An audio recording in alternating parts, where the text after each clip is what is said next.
ఇప్పుడే జీ5 app download చేయండి. చూడండి మీ ఫేవరెట్ టీవీ షోస్ ఎప్పుడైనా ఎక్కడైనా. నా కొడుకు మీద లేనిపోని నిందలేస్తే అది నిజమేనేమోనని గంగ పెళ్లి వాయిదా వేసుకున్నాడు. పెళ్లి వాయిదా వేసుకోలేదు, ఆపేసుకున్నాం.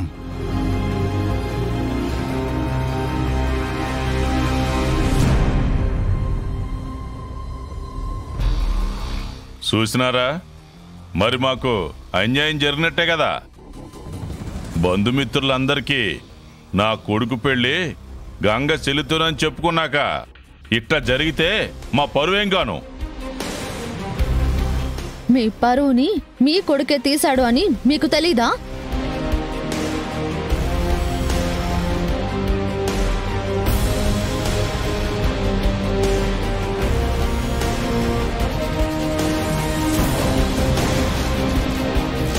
దేవరాజు గారు ఏం చేశారమ్మా? ఒక ఆడపిల్లని నమ్మించి మోసం చేసి తను నెల తప్పేలా చేసి పైకి ఏమీ ఎరగని వాడిలా ఈ ఊరికి ట్రాన్స్ఫర్ చేసుకున్నాడు.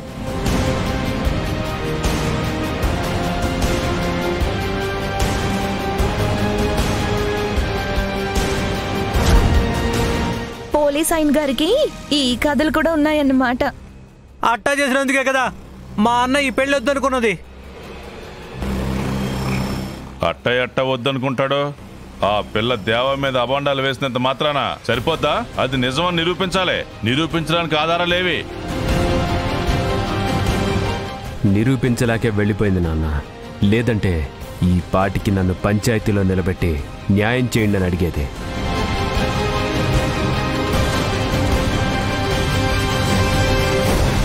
అది నిజమేనమ్మా. ఆ అమ్మాయికి నిజంగా అన్యాయమే జరుగుంటే పంచాయతీకి రావాలి కదా. రాకపోతే మీ అన్న మీద కక్ష సాధింపు కోసం నువ్వే అలా చేసావనుకుంటాం కదా. నువ్వు గవర్నమెంట్ ఉద్యోగం చేస్తున్న అన్న పరువు, ఈ ఊరికే గవర్నమెంట్లో ఉన్న పెదనాన్న పరువు అందరి ముందు తీసేసావు కదమ్మా.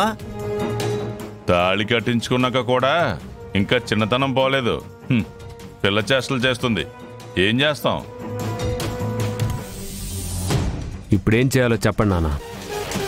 గంగబావ శ్రీవల్లిని కూడా వెంట పెట్టుకొచ్చాడు కాబట్టి ఇక్కడే ఏదో ఒకటి డిసైడ్ అయిపోవాలి. అందరికీ కార్డులు పంచినాం. కారణం లేకుండా పెళ్లి ఆగిపోతే పరువు పోతుంది. మీ కొడుకే ఒక ఆడపిల్లను మోసం చేశాడని శివమ్మే చెప్పింది కదయ్యా, దీనికేమంటారు? అరే, నిరూపించలేనప్పుడు నిజాలు కూడా అబద్ధాలవుతాయి. ఇక ఈ విషయం తేలిగ్గా తీసుకొచ్చిన శ్రీవల్లిని నా కొడుక్కిచ్చి పెళ్లి చేస్తానని మాట ఇవ్వండి.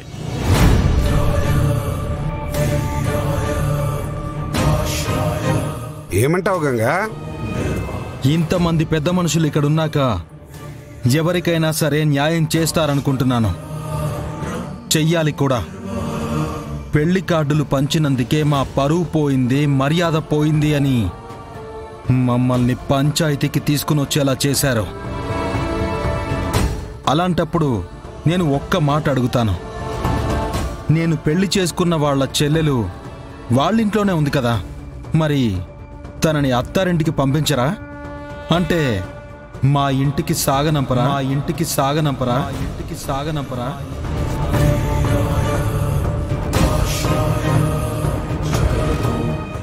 జీ5 యాప్ డౌన్లోడ్ చేసి అన్ని ఎపిసోడ్స్ పూర్తి ఉచితంగా చూడండి.